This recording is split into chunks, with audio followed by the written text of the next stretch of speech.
Back in 2022, the Yankees struck a deal with the Los Angeles Dodgers as they traded a struggling outfielder in Joey Gallo as he struggled to find his footing in New York and couldn't do anything offensively. With the Yankees trading for Andrew Benintendi just a few days prior, they no longer had a need for them in their outfield, and LA viewed Gallo as a high upside player who came with little to no risk.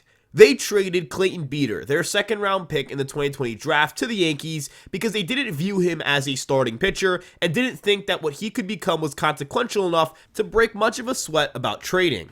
That being said, Beeter has completely turned things around as a starting pitcher for the Yankees minor league affiliates, and this year he's off to a red hot start and has been completely dominant through his first 5 starts.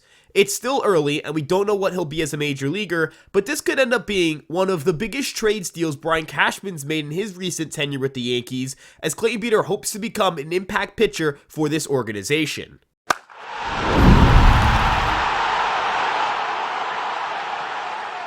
Before we get into today's video, make sure you like, comment, subscribe, and turn on the notification bell. It turns out that over 80% of our viewers are not subscribed to the Fireside Yankees page, so if you guys haven't done so already, make sure to press that big red button. It goes a long way, and of course, it's free. We've got you guys with daily Yankee content, some funny shorts, some excellent podcasts, and these analysis videos as well, so again, it would be greatly appreciated if you guys could do that. And without further ado, let's get into today's video. Let's take a look at Clayton Beeter's professional career up to this point. He was selected 66th overall in the 2020 June amateur draft by the Los Angeles Dodgers out of Texas Tech, so he was a pretty premier draft pick in a draft class that only saw 3 rounds, so there were a lot of undrafted free agents who were picked up later on because of the COVID pandemic. With that being said, he first began pro play in 2021, making 22 starts, which seems like a lot, but he only tossed 37 1/3 innings. We would see this same pattern when he got to Double-A, made 5 more starts, and only tossed 15 innings.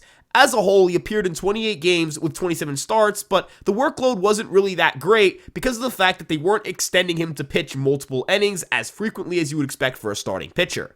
That trend continued when he was in Double-A with the Dodgers that year, making 18 appearances with just 51 2/3 innings pitched. The Dodgers didn't really believe in him as a starter. They felt the command and the quality of contact issues were too great for him to extend himself further into starts, and so when the Yankees traded for him, they would have to build up his workload, and they did so successfully. He posted a 2.13 ERA across 7 starts, going more and more into the game, striking out over 39% of batters faced, and making a pretty strong postseason start en route to the Somerset Patriots winning the Eastern League Championship.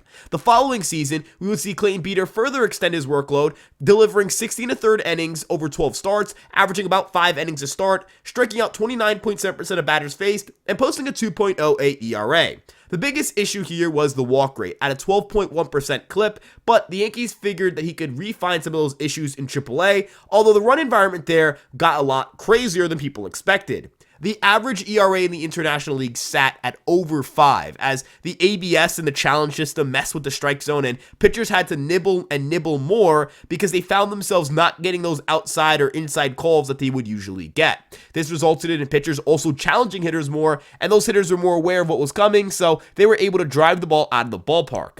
Clayton Beeter saw his home run per 9 spike from 0.45 in Double-A to 1.90 in Triple-A, and while he continued to work deeper into games, he was rather ineffective in terms of command and quality of contact prevention. His 4.94 ERA was better than the league average, but a 5.76 FIP and a 5.14 expected FIP raised massive concerns about whether he could actually be a starting pitcher or not.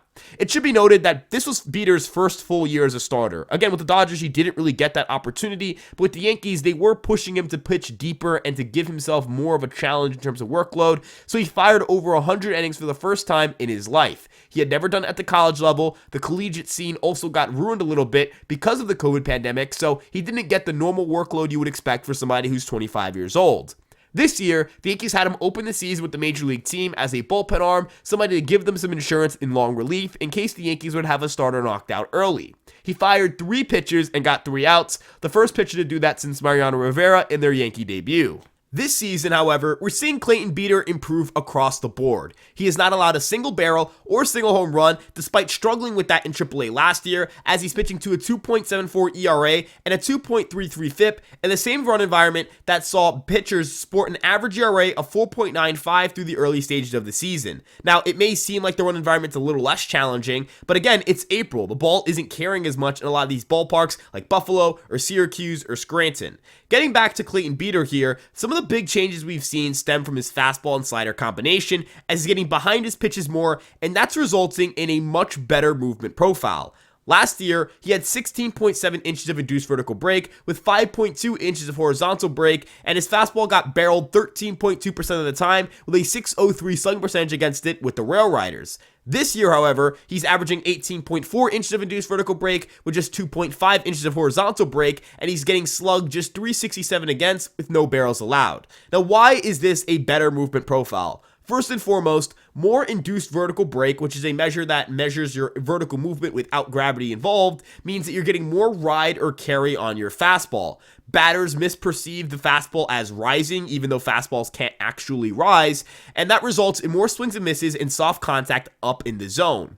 The less horizontal break may seem like a bad thing, but it actually means that Clayton Beeter's fastball is now being perceived as a pitch that's cutting instead of running. See, there's a weird phenomenon in which batters that perceive a fastball that has less than 3 inches of horizontal break perceive that pitch as cutting, and it's not actually cutting. This is where the term cut ride fastball comes into play. A cut ride fastball is a pitch with 16 or more inches of induced vertical break, but fewer than 3 inches of arm side run. It has that usual illusion we mentioned where the ball looks like it's rising, but it also looks like it's cutting instead of running. Now, batters are not going to be able to perceive the movement profiles on Beeter's fastball as well as they usually should, and that's resulting in them missing barrels and swinging and missing as they've whiffed 25.5% of the time against it, and they're also chasing a good bit against it as well. They're just not reading the pitch well, and it's made it a much better offering and one that he can attack opposing batters with.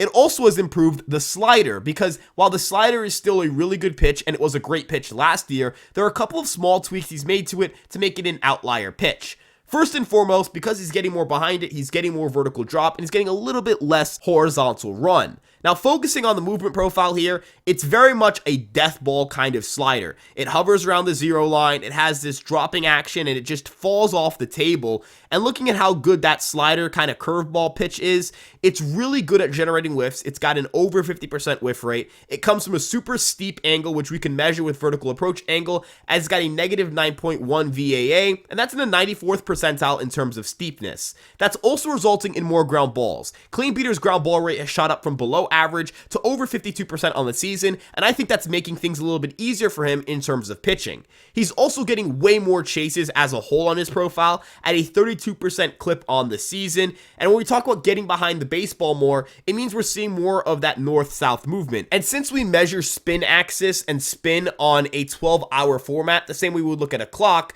that means we're looking at a 12 to 6 kind of profile. Now, from 12 to 6, we could also translate that to 0 to 180 in terms of degrees, and if you notice, a 0 and a 180 degree axis is the same exact axis. That means a 12 to 6 o'clock axis is the same exact axis. When we're talking about anything with a 6-hour or 180 degree differential in spin axis, we're talking about two pitches that spin on the exact same axis, and now Clayton Beeter's four-seamer and slider spin at a 1234 and a 638 axis, mirroring each other nearly perfectly. Coupled with the fact that there isn't much of a difference in terms of horizontal movement, batters can't read a pitch running in or going away from them and immediately think slider or fastball, it creates a guessing game for hitters, and that's what's resulting in that strikeout rate over 36%. Now, personally, I think Clayton Beeter still has some issues as a starter. His walks are still a problem. It's 13.2%, which is only 0.7% less than where it was last year.